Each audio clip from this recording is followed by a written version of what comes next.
I had been working as a park ranger in the Olympic Peninsula of Washington for 3 years when everything I thought I knew about my job changed forever. It was late November, and the morning air carried that sharp bite of early winter. Fog rolled through the trees like something alive, thick enough that I could barely see 20 feet ahead as I started my patrol in the northern section. This area covered more than 50 square miles of old-growth forest, the kind of place where you could walk for days without seeing another person. I had always loved the quiet out here, the way the world seemed to slow down and let me breathe. But that morning felt different. The forest was too silent. No birds calling, no rustling in the underbrush. Just fog and stillness that made my skin prickle. I followed the trail toward Crescent Lake, my boots crunching on frost-covered leaves. That was when I spotted them. 3 backpacks lying scattered along the trail, maybe 30 yards apart from each other. I stopped and looked around, calling out to see if anyone was nearby. Nothing. I walked over to the first backpack and crouched down to examine it. The pack was new, expensive looking, and when I opened it I found clothes neatly folded, a bag of trail mix, a wallet, and a phone. I checked the other 2 packs and found the same thing. Everything valuable was still inside. The wallets had cash and credit cards untouched. I pulled out the identification cards and read the names. Tyler Chen, Emma Rodriguez, and Kai Wilson, all from Portland State University, all in their early 20s. According to the camping permits in one of the packs, they had registered to camp in this area 4 days ago. I stood up and called their names again, my voice echoing through the fog. Still no response. Then I noticed something that made my stomach tighten.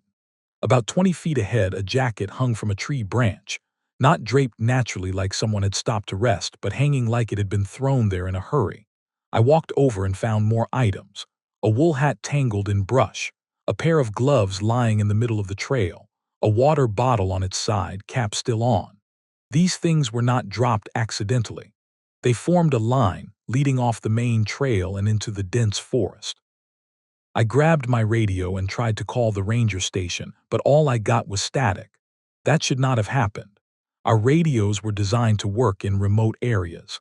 I checked my cell phone and saw no signal at all, which was unusual even out here. Something was very wrong. I decided to follow the trail of belongings, moving carefully off the established path and into the thick undergrowth. The fog seemed heavier here, the temperature dropping as the tree canopy blocked what little sunlight tried to filter through. I pushed through ferns and around massive tree trunks that had been standing for centuries.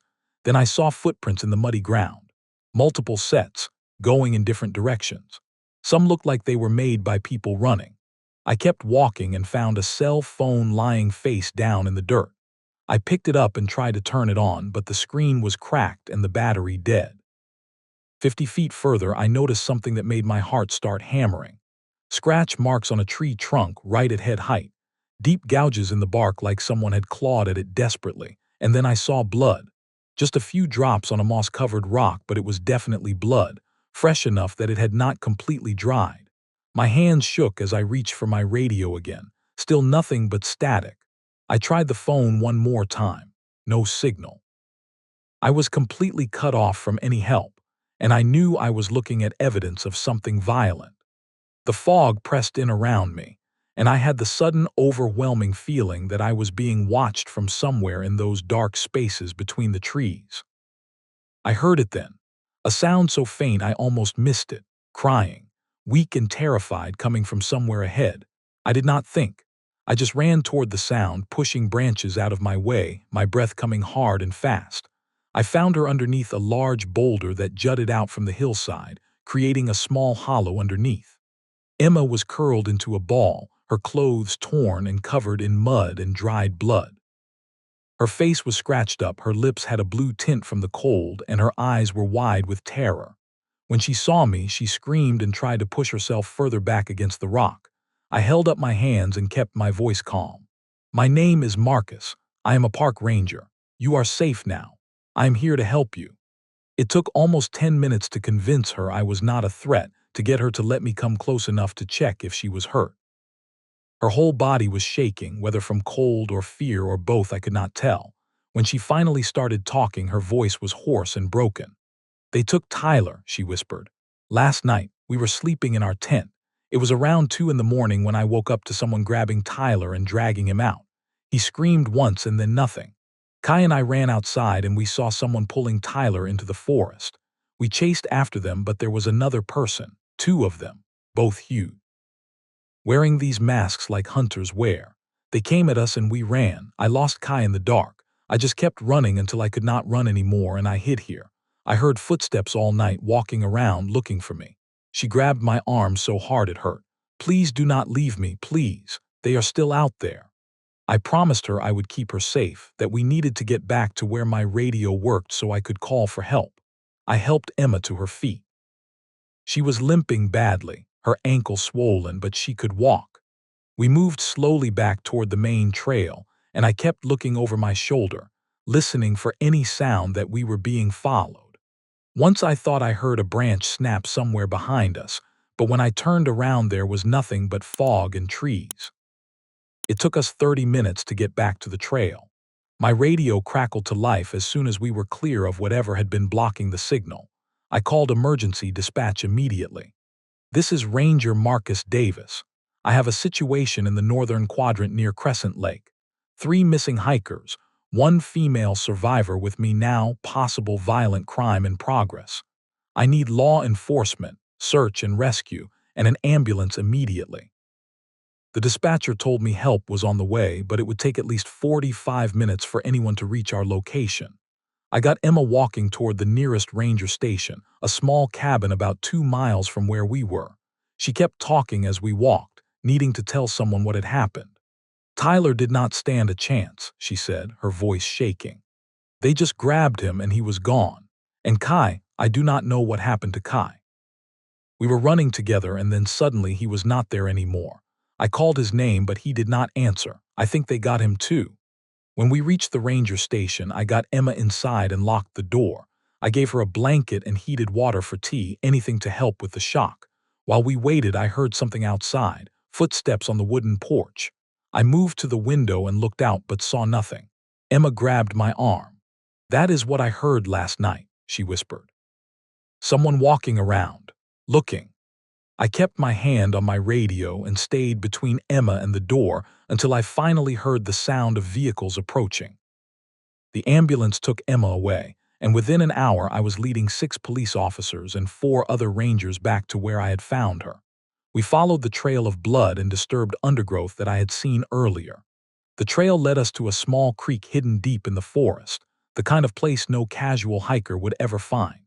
That was where we found Tyler. He was lying partially concealed under a pile of branches and leaves near the creek bank. His neck showed dark bruising. He had been strangled. One of the officers radioed for the medical examiner while the rest of us spread out to search the area. 100 yards downstream, another officer called out. He had found a carefully stacked pile of rocks that looked out of place. When we moved the rocks aside, we found another body underneath. This one had been there longer, weeks at least based on the state of decomposition. She was identified through personal items as a hiker who had gone missing 2 months earlier. The search dogs arrived that afternoon, and what they found over the next 2 days turned this into one of the largest criminal investigations in Washington state history. 9 more bodies, all hidden within a 2-mile radius of that creek. Some had been there for months, others for years. Men and women ranging from their 20s to their 50s. All people who had been reported missing while hiking in Olympic National Forest. All killed the same way: strangulation or drowning in the creek. But Kai was not among them. He was still missing. The entire area was closed off and became the focus of a massive investigation. The FBI joined local law enforcement. I was questioned for hours, going over every detail of what I had seen and found. Emma was placed in a witness protection program because there was real concern the killers might try to eliminate the only person who had seen them. She described them as best she could. 2 men, both over 6 feet tall, both wearing dark clothing and hunter-style face masks that covered everything but their eyes. But she had not seen enough to provide any useful identification. Police went through surveillance footage from the park entrance and found dozens of vehicles that had come and gone during the time frame, but no clear leads. Search teams found an abandoned cabin about 3 miles from the creek. Inside, they discovered rope, duct tape, and old bloodstains. But there were no fingerprints, no DNA in the system that matched anything they collected. Weeks passed, then months. Kai was never found dead or alive. Despite the extensive investigation, despite all the evidence and Emma's testimony, nobody was ever arrested. The case remained open but with no suspects and no new leads. The forest stayed closed to the public for 4 months while investigators combed through every inch of the area. 6 months after I found Emma hiding under that boulder, the case was officially moved to cold case status. No arrests had been made, no suspects identified. I requested a transfer to a different ranger district on the eastern side of Washington. I could not keep working in a place where I knew 10 people had been murdered and their killers were still free. Emma left Washington entirely, moving to California to live with family. I heard through the investigation updates that she was in therapy for PTSD and could not sleep without lights on. I started my new job and tried to move forward, but I thought about Kai constantly. Was he out there somewhere, alive but held captive?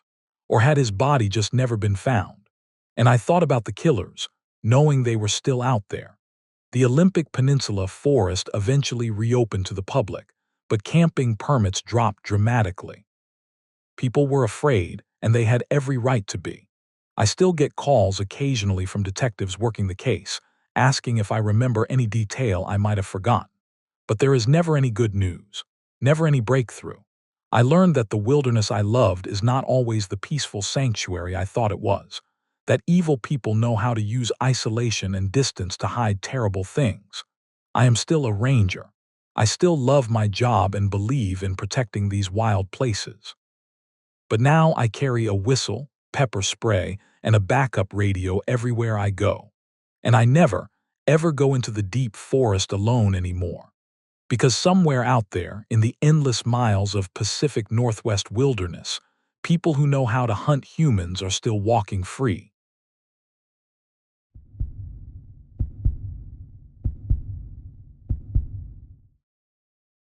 I took the contract without thinking twice. At 28 years old, I had spent the last 5 years working as a wildlife photographer, traveling across the country documenting animals in their natural habitats.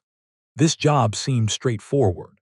A conservation organization needed someone to set up 15 trail cameras across a 20-square-mile section of Olympic National Forest in Washington to photograph black bears and wolves. 10 days, good pay, and I would be working in one of the most beautiful forests in America. I had done similar work in Alaska and Montana, so I felt confident about handling the isolation and the terrain. I drove my truck to the forest access point on a Monday morning in early October. The ranger station was a small wooden building at the edge of the wilderness. A ranger named David was working behind the desk when I walked in to check in and get my permit. He was in his 50s, with gray hair and the weathered look of someone who had spent decades outdoors. He reviewed my paperwork and marked my designated research area on a map. As I was about to leave, David looked up at me and said something I should have paid more attention to. "You planning to camp out there the whole time?" I nodded. He hesitated, then said, "The Quinault tribe, they have stories about certain parts of this forest. They call one area the place of the Watchers. They do not go in there after sunset." He laughed awkwardly, like he was embarrassed to be sharing folklore. "Just old legends, probably, but thought you should know." I thanked him for the information and smiled. I had heard similar stories in other places. Every forest had its legends. I drove to the trailhead, loaded my backpack with camping gear and camera equipment, and started hiking toward the first camera location near a creek. By day 3, I had installed 5 cameras in strategic locations across the forest. The work was routine. I would hike to a predetermined spot, mount the camera on a tree at the right height and angle, test the motion sensor, and mark the location on my GPS. Each camera was set to take a photo every 30 seconds when triggered by movement. On the morning of day 3, I hiked back to check the first 5 cameras and download their memory cards. Cameras 1 through 4 showed exactly what I expected.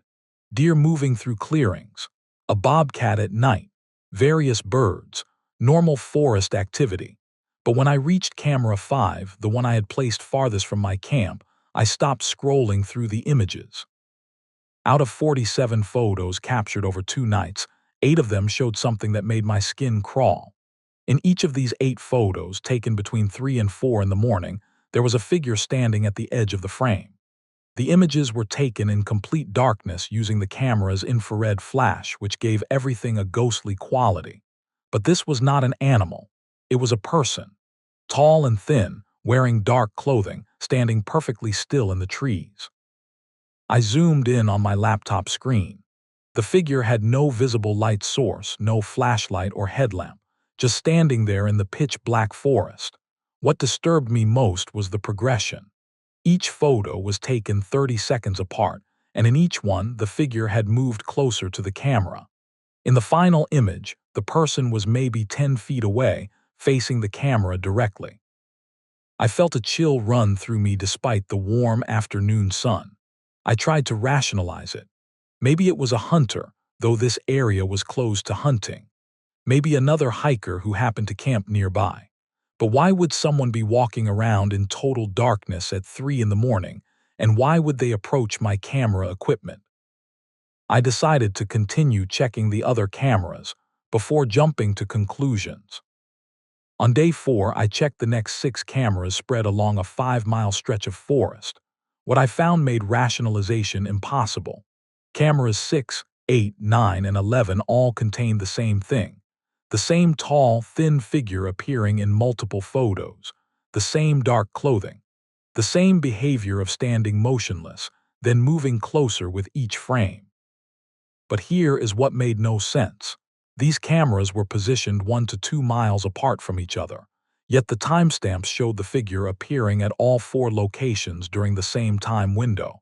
Camera 6 at 3:17 in the morning, Camera 8 at 3:19, Camera 9 at 3:22, Camera 11 at 3:18. I sat down on a fallen log and opened my laptop, comparing the exact timestamps and GPS coordinates. To walk from camera 6 to camera 8 would take at least 45 minutes through difficult terrain in daylight. At night, through dense forest with no trails, it would take over an hour. Yet according to the photos, this figure was at camera 6 at 3:17 and at camera 8 just 2 minutes later. I pulled out my satellite phone and called David at the ranger station. "Hey, this is Marcus. Quick question. Is there anyone else working in this section of the forest right now? Any other researchers or forestry crews?" "No," David said. "You are the only one with a permit for that area. Why? You seeing something out there?" I hesitated. "I am getting some unusual images on my trail cameras. Looks like a person, but the pattern does not make sense." There was a long pause. When David spoke again, his voice had changed. It was serious, careful. "What kind of pattern?" "Someone appearing at multiple cameras that are miles apart, all within minutes of each other." Another pause. "Marcus, I am going to tell you something and I want you to listen. Be careful out there. And do not stay in the forest after dark. Pack up each evening and come back to your truck. I have got 10 days of work to do. I cannot hike 7 miles out and back every day." "Then consider cutting the project short," David said. "I am not joking about this." I thanked him and ended the call. For the first time since arriving, I felt genuinely uneasy. But I had a contract to fulfill and expensive equipment scattered throughout the forest. I decided to continue, but I would be more cautious. On the evening of day 5, I made a mistake. I had been checking cameras all day and had one more to service before heading back to camp. Camera 12 was the farthest out, about 7 miles from my base camp. The trail was narrow and rough, cutting through thick undergrowth and overexposed roots. I had brought my mountain bike to make the distance more manageable, and I reached the camera location around 6 in the evening. The sky was already darkening. Thick clouds had moved in, blocking what little sunlight remained. I quickly changed the memory card and checked the battery. The camera was functioning perfectly. I finished at 6:30, and by then, the forest had grown noticeably darker. As I was securing my backpack to start the ride back, I heard something, footsteps, the distinct sound of feet moving through dry leaves and broken twigs. I stopped and shone my flashlight in a circle around me. Nothing, just trees and shadows. The footsteps stopped when I stopped. I began walking my bike back toward the trail. The footsteps started again.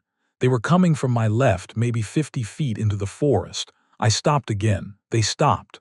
"Hello," I called out. "Is anyone there?" Silence, complete, absolute silence. Not even wind in the trees. Then the footsteps started again, but this time from my right. I spun and shone my light in that direction. For just a second, I saw movement. A dark shape moving quickly between trees. Not an animal. It moved upright on two legs with a fluid motion that was distinctly human. My heart began pounding. I climbed onto my bike and started pedaling back down the trail as fast as I dared in the fading light. Behind me, I heard the footsteps again, faster now, keeping pace with me, then matching my speed, then moving faster than I was. I pedaled harder, my legs burning, my breath coming in gasps. The trail was rough and I was going too fast for the conditions. My bike's headlight bounced wildly as I hit rocks and roots. The footsteps continued behind me, but now they seemed to be on both sides as well. I risked a glance to my left and saw dark shapes moving parallel to the trail, keeping pace with me through the dense forest. There was more than one. I could see at least two, maybe three figures moving between the trees. They did not come onto the trail. They stayed just inside the tree line, but they were definitely following me. I hit a steep downhill section going too fast and lost control. The bike slid sideways and I went down hard, hitting the ground and rolling. My flashlight flew from my hand and went out when it hit a rock. Suddenly, I was lying on the trail in complete darkness. The footsteps stopped. The forest went absolutely silent. I could hear my own breathing, loud and panicked. I fumbled around on the ground, searching desperately for my flashlight. My hand closed around it and I pressed the button. It flickered once, twice, then came back on. I swept the beam across the forest and froze. Three figures stood at the edge of the trail, maybe 20 feet away. They were at the exact boundary between the trail and the forest, as if there was an invisible line they could not or would not cross. Tall and impossibly thin, with proportions that looked wrong even in silhouette. I could not see their faces. They just stood there, motionless, watching me. I scrambled to my feet, grabbed my bike and threw my leg over it. I did not look back. I just pedaled, my legs shaking, my heart hammering so hard I thought it might burst. I covered the remaining 3 miles in what felt like both an eternity and an instant. When I finally saw the glow of my campfire, I nearly sobbed with relief. I dropped my bike and practically dove into my tent, zipping it closed and sealing myself inside. I sat there in the dark, trying to catch my breath, trying to stop shaking. Then I heard it. Footsteps outside my tent. Soft footsteps moving slowly around the perimeter, circling my camp, walking on dead leaves. I sat in my tent, gripping my survival knife, listening to the footsteps circle around me. They continued for maybe 10 minutes, then stopped. The silence that followed was worse than the sound had been. I reached for my satellite phone to call David. No signal. The display read no satellite available, even though I had used the phone successfully from this exact spot 2 days earlier. I tried my handheld GPS unit. The screen flickered with static, then went black. I pressed the power button. Nothing. I tried again. The screen lit up for a second, then died. I grabbed my backup flashlight, the one I kept in my pack specifically for emergencies. I pressed the button. Dead. But I had replaced the batteries that afternoon with fresh ones from a sealed package. Panic was setting in now. Every electronic device I had was malfunctioning simultaneously. I opened my laptop to at least review the photos I had downloaded from the cameras. The battery indicator showed 68%. I opened the folder containing the images. The The screen flickered. The laptop shut off abruptly. I pressed the power button and it restarted. The battery now showed 12%. It had dropped 56% in less than 30 seconds. I closed the laptop and sat in total darkness. I did not dare use any more battery power. I would need what little I had left to find my way out in the morning. I sat there with my knife in one hand, barely breathing, waiting for sunrise. Around midnight, I heard a new sound. Something was scratching at the tent fabric, not the random scraping of a branch in the wind. This was deliberate. Fingernails dragging slowly across the nylon, moving from one side of the tent to the other. The sound traveled around the entire perimeter, then stopped at the zippered entrance. Through the thin fabric, I could see a shadow, a tall, thin silhouette standing motionless just outside. It stayed there for what felt like an hour but was probably only minutes. Then it was gone. I did not sleep. I sat awake until I saw the first gray light of dawn filtering through the tent fabric.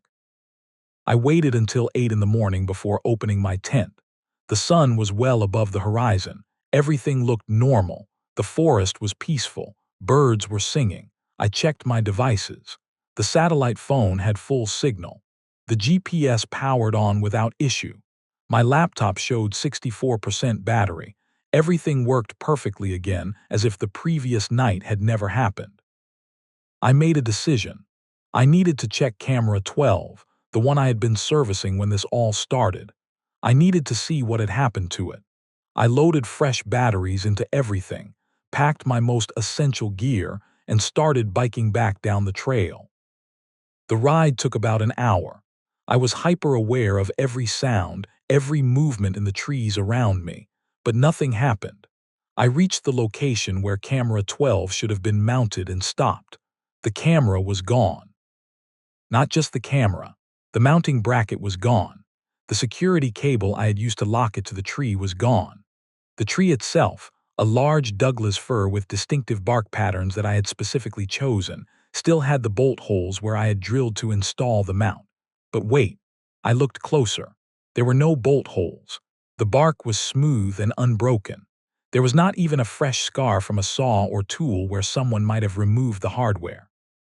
I checked my GPS to make absolutely certain I was at the right location. The coordinates matched exactly. I looked down at the ground, searching for my tracks from the previous evening. I found them. Clear tire marks from my mountain bike in the soft earth. And next to them, I found something else. Footprints, not boot prints, bare feet, but they were wrong. Each print was at least 14 inches long and narrow, maybe 4 inches wide. The toes were elongated, spread wide apart. There were 6 or 7 clear prints in the dirt, running parallel to my bike tracks for about 100 feet. Then they stopped. Not at the tree line or a rocky area where tracks would naturally disappear. They stopped in the middle of the trail. There were no prints leading into the forest. They just ended.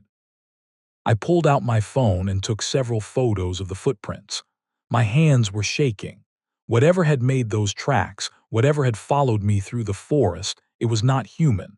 At least not completely. I did not wait to investigate further.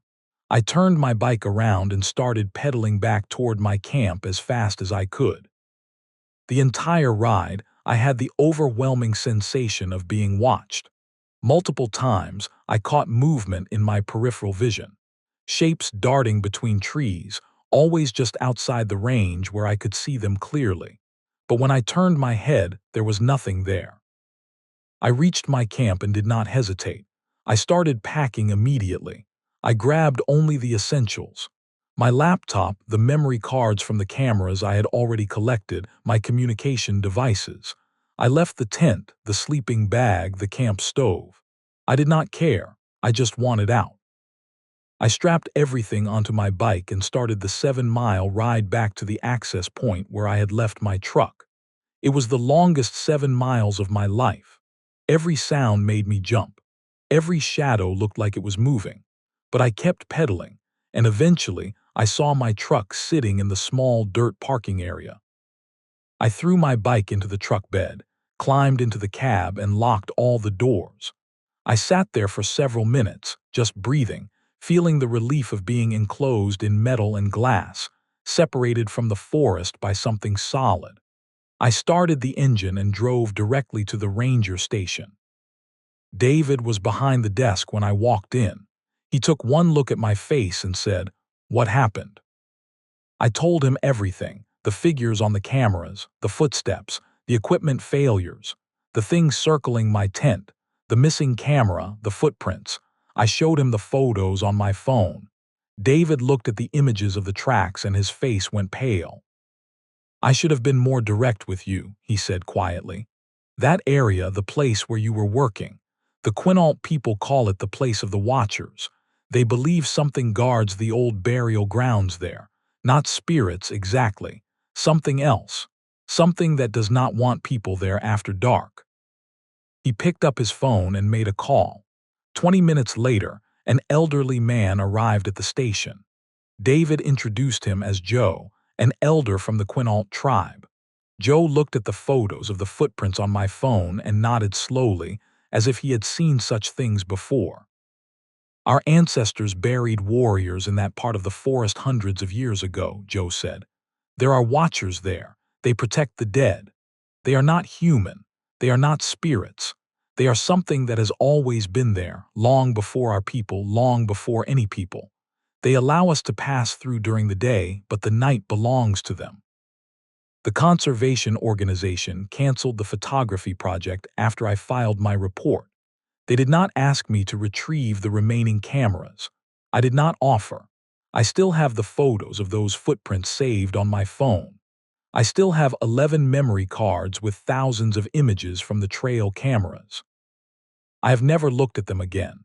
I do not want to know what else those cameras might have captured during those nights in the forest. Some things are not meant to be documented. Some places are not meant to be disturbed. And some warnings should be taken seriously the first time you hear them. I learned that lesson in Olympic National Forest. I will never forget it.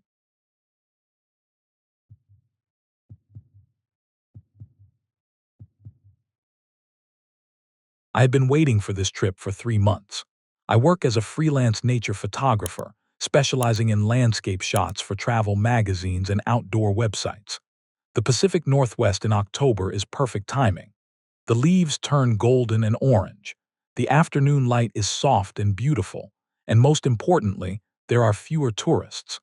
I drove from Seattle, taking nearly 6 hours to reach a remote camping area near the border of Washington and Oregon. I set up my tent on Friday afternoon, planning to hike up to a ridge early the next morning to photograph the sunrise.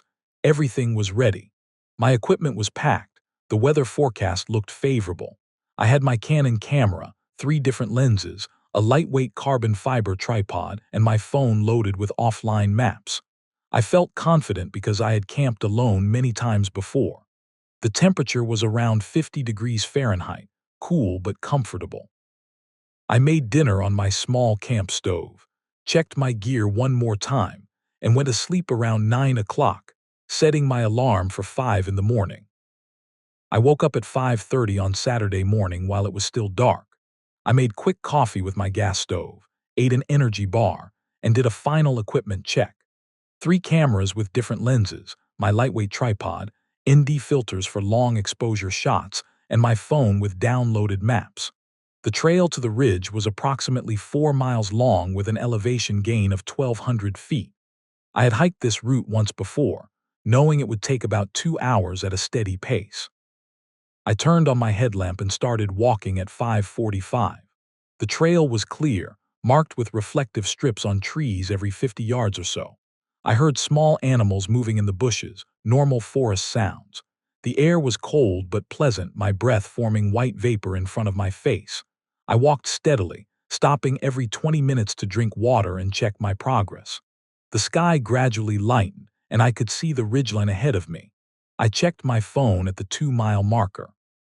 The GPS was working perfectly, showing my location exactly where it should be. Battery was at 85%. Everything felt normal. I passed the creek crossing where I remembered filling my water bottle last year. The massive Douglas fir tree split by lightning was right where I expected it to be. I was making good time. Around mile 3, I noticed something strange. The forest became completely silent. No birds calling, no wind through the trees, no insects buzzing, just my footsteps and my own breathing. At first I thought maybe it was too early for birds to be active, but I had hiked at this hour many times before and never experienced total silence like this. I stopped walking and listened carefully. Nothing. Not even the sound of water from the small stream I remembered hearing in this area last time. I tried to rationalize it. Maybe animals were hiding because a storm was coming, but the sky was completely clear, no signs of clouds or wind. I continued walking but felt increasingly uneasy. It felt like something was watching me, though I could not see anything unusual. I turned around several times to look behind me. Nothing there. Just trees and the trail stretching back down the mountain. I tried to focus on my goal, reaching the ridge before sunrise. I checked my phone again. Still had signal, GPS still working, battery at 82%. But that silence kept bothering me. It was not natural. In all my years of hiking, I had never experienced a forest this quiet. Even at night, there are always sounds. Branches creaking, distant animal calls, wind rustling leaves. This was different. This was complete absence of sound, like the forest itself was holding its breath. 20 minutes later, I checked my phone and saw something that made me stop completely. The GPS showed I was located nearly half a mile east of the trail, in an area where the map indicated only dense, unmarked forest. But I was still standing on a clear trail with familiar markers. I checked again, turned the GPS off and back on, but the location still showed wrong. I pulled out my paper map and tried to orient myself using the surrounding terrain. The mountain peaks I could see did not match what I expected from this position on the trail. This made no sense. I was certain I had not left the trail. I looked back the way I came. The path was still clear, still had the reflective markers. I decided to turn back and return to the starting point to reorient myself. I walked downhill for about 15 minutes, but nothing looked familiar anymore. The large boulders I was certain I had passed were not there. The trees looked different, thicker, and older than I remembered. I checked the time on my phone, 7:20 in the morning, but it felt like it should only be 6:30. I looked at the battery percentage, 52%. That was impossible. 10 minutes ago it had been at 82%. My main Canon camera would not turn on. The screen just blinked and went dark. I tried my backup camera, a smaller mirrorless model. It worked, but the display showed an error message I had never seen before. I pulled out my backup compass from my backpack. The needle spun slowly, never settling on any fixed direction. I checked around me for metal or magnetic sources that might interfere, but there was nothing. This should not be happening. I decided to stop and assess the situation properly. I sat down on a fallen log and forced myself to think clearly. All my electronic devices were malfunctioning. My compass was not working. The terrain around me was unfamiliar. I decided to follow the direction of the rising sun, heading east, hoping to encounter the trail or some recognizable landmark. After 30 minutes of walking through thick forest with no trail, I emerged into an area I had never seen before. It was a small valley that was not on my map. There was a small pond, the water crystal clear but completely still.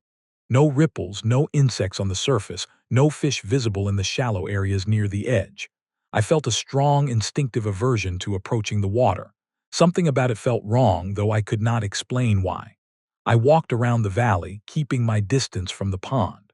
When I looked up at the distant ridge, I saw something on the mountainside. A dark shape, large, standing completely motionless. It was too far away to see details clearly, but it had an upright posture like a person. I grabbed my telephoto 300mm lens and attached it to my backup camera. Looking through the viewfinder, the shape was still there, but the camera could not focus on it. The autofocus kept hunting, back and forth, unable to lock on. It was like something was interfering with the focusing system. I switched to manual focus and took several shots, but I was not confident I captured anything useful. The shape remained there, not moving at all. Just standing on the ridge watching the valley, watching me.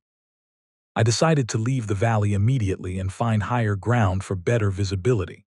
As I climbed over a large boulder, I felt a sharp pain in my right forearm. I rolled up my sleeve and saw 3 parallel scratches, each about 4 inches long, red and slightly swollen. I had absolutely no memory of being scratched. There had been no thorny bushes or sharp branches in the past several minutes that could have caused this. I checked the rest of my body. On my left thigh, there was a large purple bruise. On my neck, a small scrape. All injuries I had not noticed until now. I checked the time on my phone, 9:15 in the morning, but I only had clear memories from 7:20 until about 8 o'clock. Nearly an hour was missing from my memory. I tried to recall what happened, walking through the valley, seeing the shape on the ridge, then nothing specific until right now. There was no obvious gap in my awareness, but the time did not match up. I checked my backup camera. There were 27 photos I did not remember taking. Most were blurry, with strange light artifacts or just pictures of the sky. One photo was a close-up of the ground, leaves and dirt, as if the camera had fallen. And the last photo was a selfie that I absolutely did not remember taking. In the picture, my eyes were wide open, expression terrified, mouth hanging open as if I was screaming or gasping for air. The background showed dense forest that I did not recognize. I stared at this photo for a long time, trying to remember when I took it or why I would take such a picture. Nothing came back to me. I knew I needed to get out of this area immediately. I abandoned the idea of finding the old trail and decided to head straight downhill, following water if I found any, because water always flows down and eventually leads to valleys or roads. I walked quickly, no longer caring about my photography mission or my original purpose. I just wanted to leave. After 45 minutes of fast hiking, I heard the first sound since early morning, the distant noise of vehicles on a highway. I followed the sound, pushing through dense undergrowth. My clothes tore, my arms and legs got more scratches, but I did not care. Finally, I saw a paved road below me. It was Highway 101, I recognized it, but this section was about 15 miles south of where I had parked my vehicle. I walked along the roadside, hoping someone would pass by. 15 minutes later, a pickup truck pulled over. The driver was an older man, maybe 60 years old, who looked at me with concern and asked if I was injured. I told him I had gotten lost and needed to get to the campground near the Oregon border. He agreed to give me a ride, watching me with a worried expression. During the drive, he asked if I had been hiking alone, if I had seen anything unusual. I hesitated, then asked him back, "Have other people reported strange things in that area?" He was quiet for a moment, then said, "Lots of hikers get lost there every year. Some are never found." He did not elaborate, and I did not push further. When we reached the campground, I thanked him and offered money for gas, but he refused. He just said, "Be careful out there. Some parts of these forests are not meant for people." Then he drove away. I drove back to Seattle that same afternoon, not bothering to retrieve the remaining equipment at my campsite. I went to the emergency room to have my injuries checked. The doctor asked if I remembered being scratched or falling, and I answered honestly that I did not remember. Basic tests showed nothing abnormal except the scrapes and bruises. But when I got home and uploaded the photos from the memory card to my computer, I discovered something that made my blood run cold. There were 53 photos from the trip, but their metadata showed they had been taken over a span of 7 hours. I only clearly remembered about 4 hours of activity. Among the photos, 12 were taken at the same location, the valley with the pond. But in each photo, the camera position was different, as if I had walked around the pond multiple times. And in the background of 7 photos on the distant mountainside, that dark shape was there. I zoomed in using editing software. The shape had features somewhat like a person, but the proportions were wrong. Too tall, limbs too long. I sent the photos to 2 old friends who used to hike with me, asking their opinion. One replied, "Looks like a lighting error or tree shadow." The other did not respond for 3 days, then called me. He said I should delete the photos and never go back there. When I asked why, he told me that 5 years ago, he had also hiked in that area, also gotten lost, also had unexplained injuries. He did not want to discuss details, only warned me that there are places in the forest where people should not go. I searched online about that area and found a small forum about strange stories in the Pacific Northwest. At least 10 other people had shared similar experiences over the past 15 years. Missing time, equipment malfunctions, unexplained injuries, and the feeling of being watched from the ridge. One person wrote, "I saw it too, standing on the mountainside. It did not move for hours. When I looked away and looked back, it was closer. I ran and did not stop until I reached the road. I never returned to that area. The scratches on my arm healed but left 3 faint parallel scars. I still work as a photographer but only shoot in areas with lots of people. I never camp alone anymore. And sometimes, when I review the photos from that trip, I still feel a chill down my spine, as if something is still watching me from inside the images." My girlfriend asked me once why I do not hike in the mountains anymore. I told her I just prefer coastal landscapes now. But the truth is, I cannot shake the feeling that something in that forest marked me, the same way those spirits in the old stories called out names to create connections. I do not know what I encountered that day. Maybe it was nothing supernatural, just equipment failure and disorientation and my mind filling in gaps with fear. But those photos do not lie. That shape was there, and whatever it was watching me. I count myself lucky that I made it out. Others have not been so fortunate.